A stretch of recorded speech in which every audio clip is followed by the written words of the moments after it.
Hi everyone, welcome to the next video in this Rita Berman Europa series, and we have some watermelon to colour today, which looks quite interesting. Whoops, gone all wonky. Hang on a minute. Let's try and get you in the middle. Come in a little bit closer. Oh, I may have to move across a tad. There we go, try and get you straight-ish. Not very good at getting you straight, am I? Right, let's have a little look at what's going on. Right, let's do these seeds first. I think they're the easiest to do with some black, and then I can think about the rest. So grab my ivory black. We're using our Castle Arts soft touch pencils, and like we have the rest of the page. I'm just going for it, really.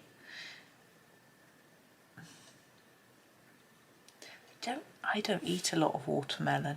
I'm not keen on these black seeds, and we can get seedless watermelon in the UK, but it still has all the white seeds in.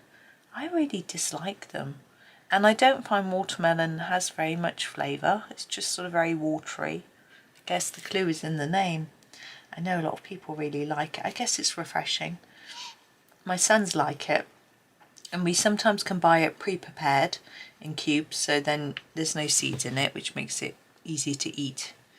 But I prefer a sort of cantaloupe, I don't know what they're called, the orange ones and the green ones with the orange flesh and the green flesh. I prefer those. Now we will add some white pen at the end, if I remember, with a little white dot to show the seeds are shiny, but at the minute I'm just going to leave those like that, and then choose a pink for the actual flesh. Now I always find this quite difficult. What colour is a watermelon? I'm thinking maybe the purple light. I think, is that the purple light? I'm just trying to, it's really far away. Yeah. Just give it a sharpen. I think this might be the right colour. It's always a bit tricky because they're sort of reddish, pinkish sort of colour. Here we go. Purple light. And they're all the same. I'm just going to colour them now. It's not quite the right colour.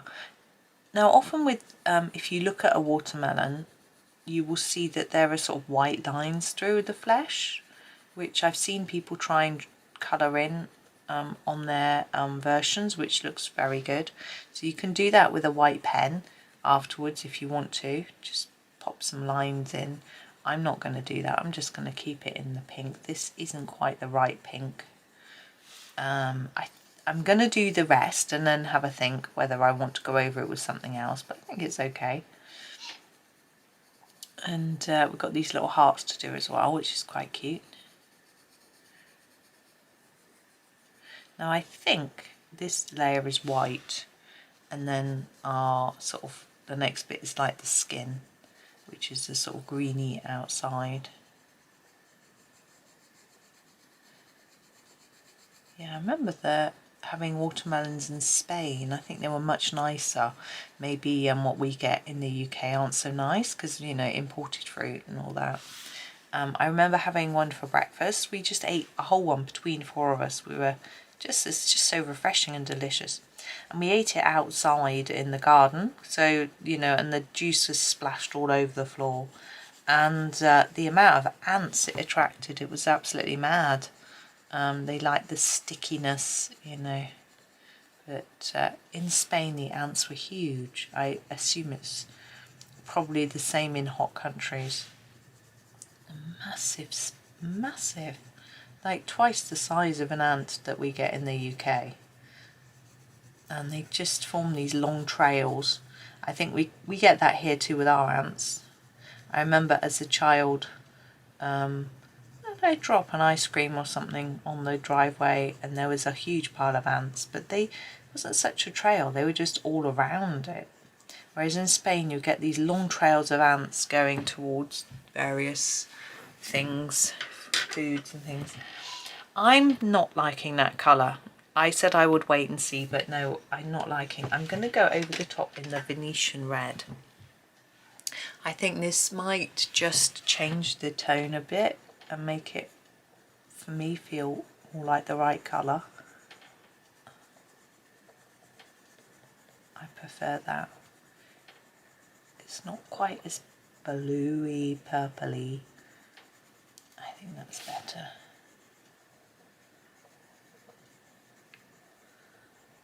If you prefer the other colour, you can just leave it. I mean, it doesn't have to be realistic. I mean, it still isn't realistic by any stretch of the imagination, so it's up to you entirely. Now these are on sticks, which is quite interesting. I don't know whether that's something that people do. I'm assuming it is.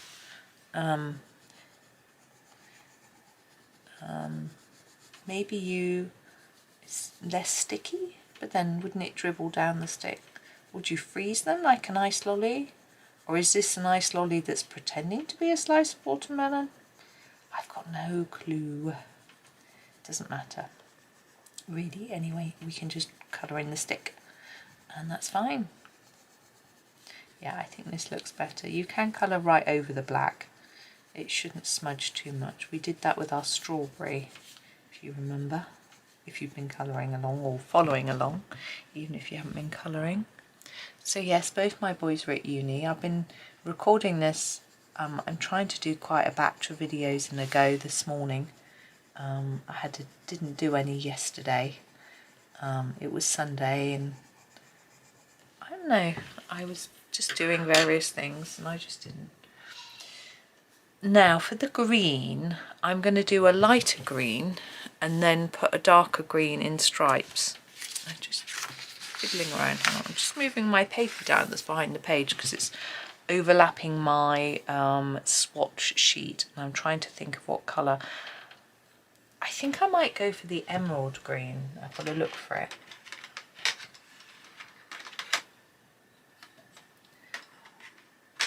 I know I should turn them all so the names are facing upwards and then I'll be able to find them. But there it is, emerald green. See, if you look at the end of the emerald green, it looks very pale, but if you look at this end, it's not. And oops, we do want a fairly pale green, so I'm going to put that down. Fill in the whole area, but not too hard. You don't want to burnish it in because we're going to put another colour on top of some of it. Because watermelons have a sort of stripe, a dark green and a light green, so we're going to try and draw that in. It's nothing too complicated, so don't worry.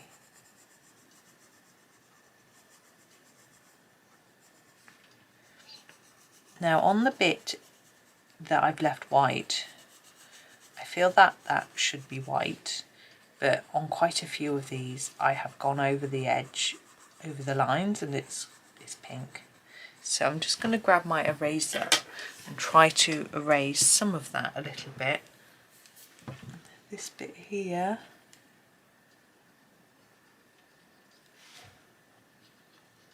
It's quite difficult. Doesn't really want to erase. The pink's really staining, so there's nothing I can do really. Now we want a darker green for the other stripe. Oops, and I'm going to use quite a dark green. This is the hooker's green. It really is quite dark. And I'm just going to randomly put in some stripes like this. I don't know how even or how spaced they tend to be, but I'm just gonna go for it. So my son just got a mark back for his work. He got 75%. My one son, he's doing business and financial accounting, I think his course is called, and or accounting and business management. That's right. And he's got top grading for every piece of work he's done that he's had back so far, which is pretty amazing. But he has worked hard, put a lot of time and effort in, whereas his brother hasn't worked quite so hard and hasn't got such high marks. He's got 2 marks back so far. And used the raw umber to do the sticks, I'm going to use it really lightly.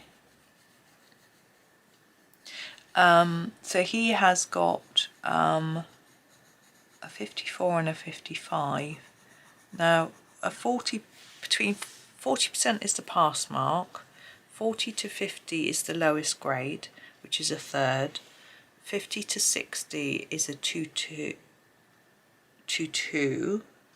which is the equivalent of a C, then 60 to 70 is a 2-1, which is equivalent to a B, and then 70 plus is a first, which is equivalent to an A, which is what my one son's got. My other one's just got C's, but he was just worried that he wouldn't pass, so he was actually quite pleased with his marks. So I was pleased for him that he got the marks that he wanted. This is rose pink. I'm sure he would have been really, really thrilled had he got a higher mark, but his has been a lot harder in the sense that for the business course, I'm just going to fade this to the tip a little bit. For the business course, he has just had to do presentations, reports, like reviews of his presentation, or you know, a little bit of an essay, a few questions, some maths bits, things like that, and it's been quite straightforward really, I think. Whereas for the computing course that my other son's doing, he's had to write programs which have taken a significant amount of time and then write them up, so it's a lot of time, more time doing. And also the one that's doing the business can do his work, this is lemon yellow light for the centre of the flower, can do his work at uni because it's sort of report writing and things like that, whereas my other son wasn't able to because he had to write software and he used to sit down and properly concentrate, so he couldn't. I'm trying to look for a green. We really want one that's somewhere in between these two colours. So that was the emerald, wasn't it? The emerald and the hookers. Where should we go in between? Castle green. It's a very old noise.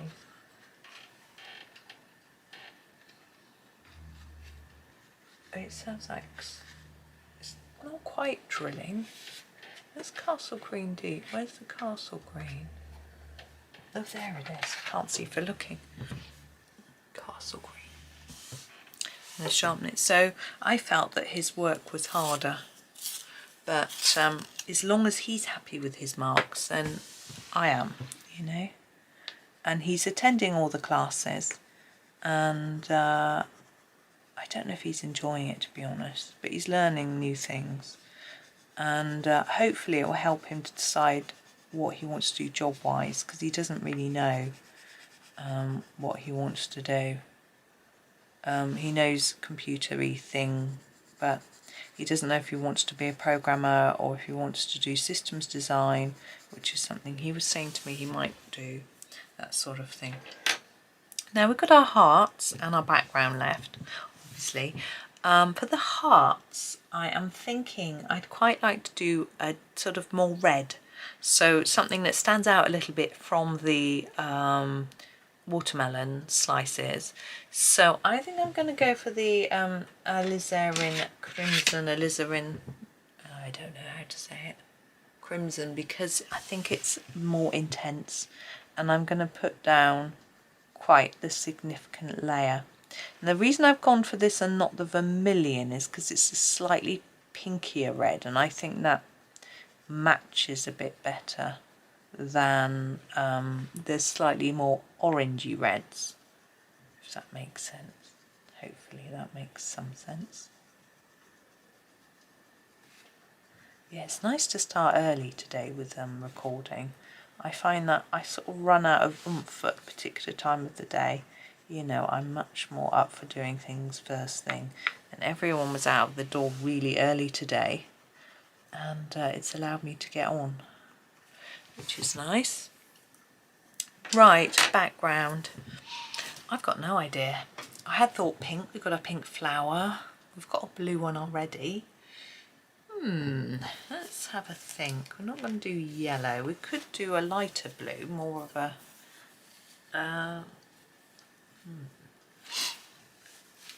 could do a very pale green, but I think there's too much green already. And we've got lots of yellows. Could do grey. That'd be a bit different, but we haven't got many cool greys. I don't want to do orange. That would be wrong. Let's hurry up and make up our mind. Cobalt turquoise. Trying to find it. I think that's it. There it is. So this is the cobalt turquoise. Oh, it needs a sharpen. Sorry. I think this will work. So I'm going to do this all over background, and then we'll get a slightly darker one for the corners.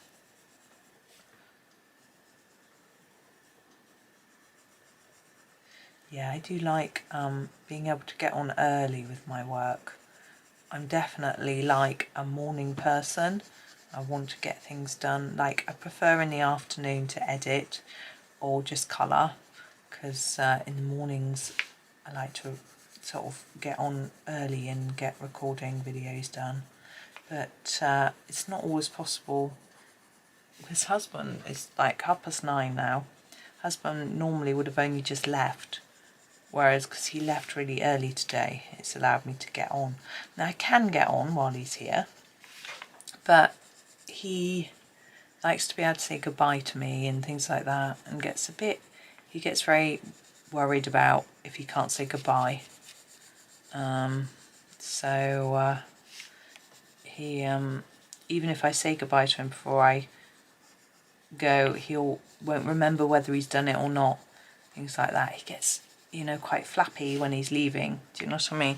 Sort of making sure he's done everything, and saying goodbye is on his sort of mental checklist of things to do before he goes. Whereas I can be quite naughty. I can go out the house and not say goodbye to anyone. I can say I'm going and then just leave, And I do tell people I'm going, because obviously if I'm shopping or something, I ask them if they want anything.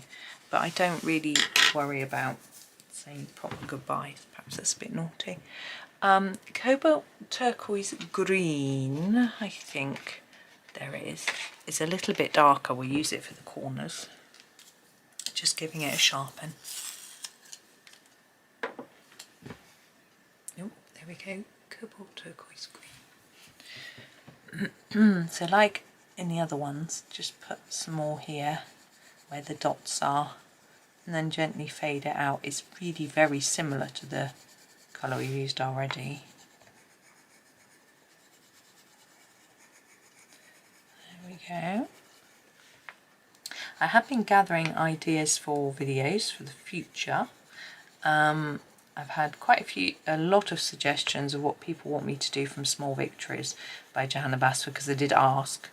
And I've got quite the list. I'm probably not going to be able to do everybody's, but I will give it a try. And I'm going back to my cobalt turquoise. I'm going to blend this in more and then go over it to try and make it look a little bit more even. But if there's anything else people want, let me know. I feel that most of you are big Johanna fans and want Johanna stuff, which is fair, and I do enjoy that. But I know there are a few of you who don't actually want Johanna, who want something different, so that's okay. And I like today, I'm not doing Johanna, so I'm happy to do other things if I've got the books. I actually just got a new book in the post today, so the author sent it to me to show you. So it's an interesting looking one. The last one I got was actually AI, and I'm afraid I refused to review it, but this one isn't. It's hand drawn. Jelly roll 10. We're going to start by putting a little dot on every, or a little tiny line on every seed. I might do dots on the smaller ones. Yeah, so I'm afraid I refuse to review it because yeah, it wasn't nice, and I didn't want to do a bad review, so I wrote to the author and was very kind and just said it wasn't, explained why I didn't want to do it, because I would have been critical and I didn't want to do that. And anyway, but this book is hand drawn, and from what I've seen, looks good, so I'm looking forward to sharing that one with you. Probably because of the nature of how I do things. Don't know why I'm trying to put dots on top of yellow. You're not going to see it. Silly. Now we could put some shine on the edges of our, like there's a line drawn. I'm going to, no, I can't. I want to put shine there, but I can't because the purple light that I've used will bleed into it and it will go the wrong colour. I hadn't decided whether to leave these bits white here, and I'm going to try and put white pen over where I've gone over the line. It might again just go neon because it's the pink. I was trying not to go over the black lines, but you may not need to do this if you haven't gone over the lines. There we go. Yes, so you may have seen that flip already, but we'll see. But there we go. There's that one finished. I hope that's okay. It was a bit samey, but I mean, you could have done them all different colour. I could have done them all different colours, but it wouldn't have looked right, would it? But anyway, we've got a few bits of bleed through actually, because I said you could colour over the top of the seeds, and where I've done that, it's then bled into the white. There we go. Anyway, that's me for today. Thank you so much for watching. Hope you have a really super day and happy colouring.